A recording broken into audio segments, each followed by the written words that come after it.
Hello friends, मैं हूं Mahesh Gurjar, programming, web development, mobile application development end game programming trainer. चलिए ये सेशन में एक कंसेप्ट समझते हैं, एरे। एरे का सिंबल क्या है?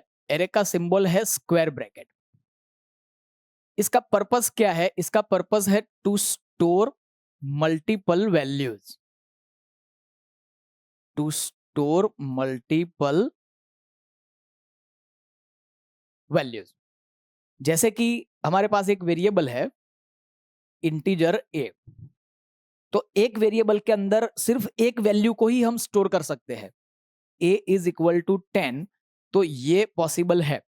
लेकिन अगर हम ऐसा करने का ट्राई करें, a इज इक्वल टू 10 भी, कॉमा करके 20, कॉमा करके 30, 40 एंड 50। हमारी रिक्वायरमेंट ऐसी है कि 5 वैल्यू को स्टोर करना है, तो एक वेरिएबल के अंदर हमने ये 5 वैल्यू स्टोर करा दी, तो ये पॉसिबल नहीं है। अगर 5 वैल्यू को स्टोर करना है तो 5 वेरिएबल डिक्लेयर करने ही पड़ेंगे। तो क्या करेंगे? हम ऐसा करेंगे, integer a comma B comma C comma D comma ई। तो ये 5 वेरिएबल है, 5 वेरिएबल की 5 मेमोरी होगी और 5 मेमोरी के अंदर 5 वैल्यू स्टोर कर सकते हैं। तो ऐसा पॉसिबल है। A is equal to 10, B is equal to 20, C is equal to 30, D is equal to 40 and E is equal to 50। ठीक है। तो ये 5 अलग अलग वेरिएबल है, 5 अलग अलग वेरिएबल की 5 अलग अलग मेमोरी है और पांचों मेमोरी में अलग अलग वैल्यू स्टोर कर दी है। चलो, जब हम ऐसे 5 अलग अलग वेरिएबल डिक्लेयर करते हैं तो इंटरनली मेमोरी स्टोरेज कैसे होता है वो देखते हैं। तो मानो कि हमारे पास ये एक हमारा मेमोरी स्टोरेज हार्ड डिस्क है। तो हमने 5 वेरिएबल डिक्लेयर किए हैं, तो रैंडमली कहीं पे भी वो मेमोरी क्रिएट हो सकती है, वो हमारे कंट्रोल में नहीं है, वो प्रोसेसर डिसाइड करता है।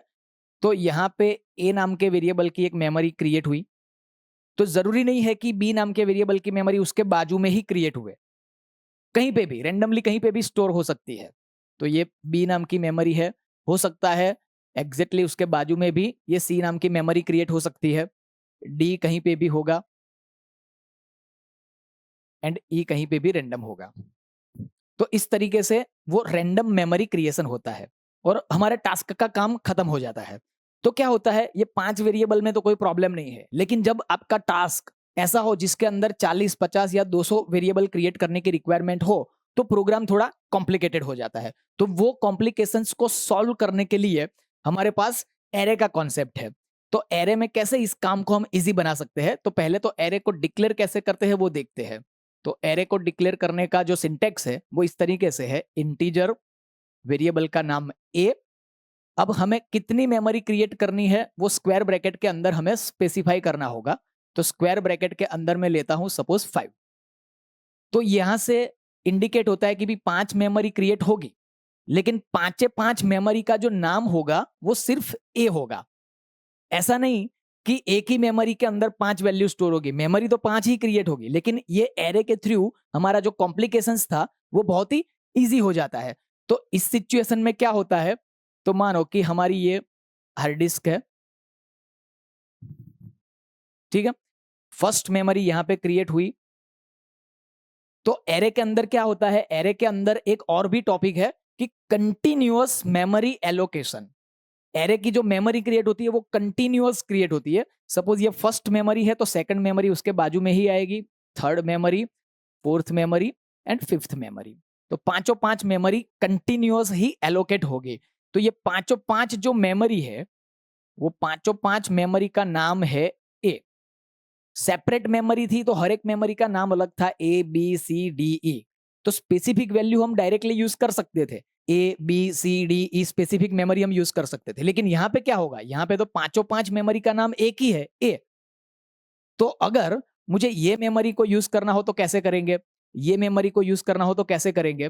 तो जब हम एरे के थ्रू मेमोरी क्रिएट करते हैं तो उसकी मेमोरी को यूज करने के लिए इंडेक्स होता है, यूज्ड बाय एन इंडेक्स। और एरे का जो इंडेक्स होता है वो इंडेक्स हमेशा 0 से स्टार्ट होता है। Index starts from 0। तो ये फर्स्ट मेमोरी है, इसका इंडेक्स है 0, सेकंड मेमोरी का इंडेक्स है 1, ये 2, ये 3, ये 4।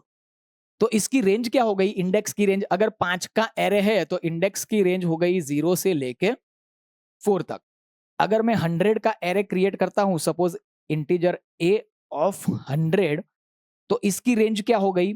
0 से लेके 99। सिंपल। इसको और ग्राफिकल रिप्रेजेंटेशन से समझते हैं। मानो कि ये हमारी एरे की मेमोरी है। 5 का एरे क्रिएट किया है तो 0, 1, 2, 3 एंड 4। ये 0 नंबर, 1, 2, 3 एंड 4।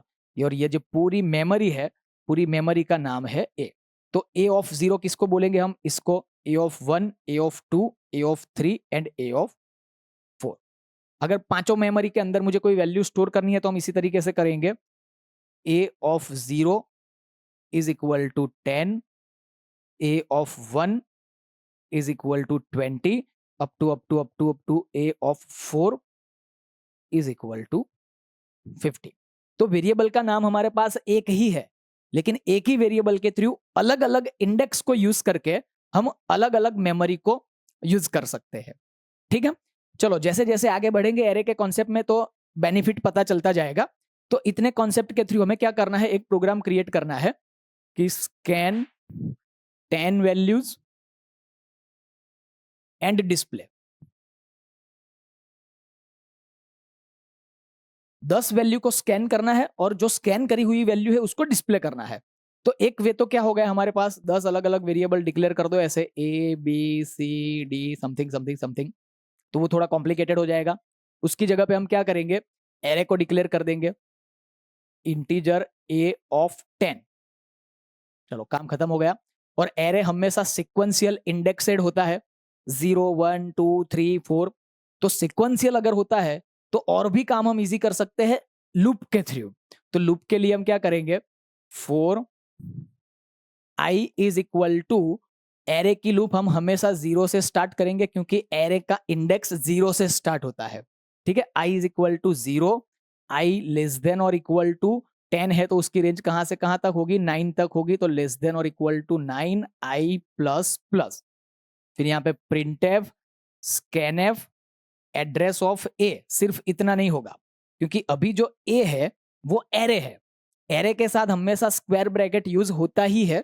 तो एरे है मतलब square bracket start and stop. अब क्या होना चाहिए? फर्स्ट वैल्यू 0 में स्टोर होनी चाहिए, सेकंड वैल्यू 1 में स्टोर होनी चाहिए, फिर 2 में, फिर 3 में। तो हम यहाँ पे क्या करेंगे? Address of A of I, curly bracket stop. तो देखो कितना इजी वे में काम हो गया हमारा। अगर एरे नहीं होता तो हमें स्कैन करना पड़ता printf scanf address of A, फिर से printf scanf address of B, ऐसे printf scanf address of C, ऐसे 10 टाइम्स करना पड़ता। इसकी जगह पे ये क्या हो गया? ए ऑफ आई सिर्फ कर दिया। सिंपल। तो ये 10 वैल्यू स्कैन हो गई। उसके बाद अब क्या करना है? यही 10 वैल्यू को हमें डिस्प्ले करना है। तो डिस्प्ले के लिए फिर से लूप चलाएंगे। हाँ, यहाँ पे सब लोगों की मिस्टेक होती है स्टार्टिंग में, डायरेक्टली ऐसा प्रिंट कर देते हैं, print F percentage D comma करके ए। तो ए में कोई वैल्यू है ही नहीं, ए के इंडेक्स में वैल्यू है और 10 इंडेक्स है तो 10 बार प्रिंट करना पड़ेगा। इसलिए हम लूप के थ्रू ही प्रिंट कराएंगे। आई लेस देन और equal to 9, I plus plus, and then printf percentage D new line comma comma करके ए नहीं, ए के अंदर इंडेक्स मतलब ए ऑफ आई। ठीक है, देन ये जे की लूप खत्म।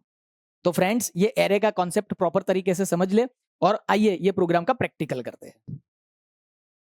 Start file DOS shell mount D D drive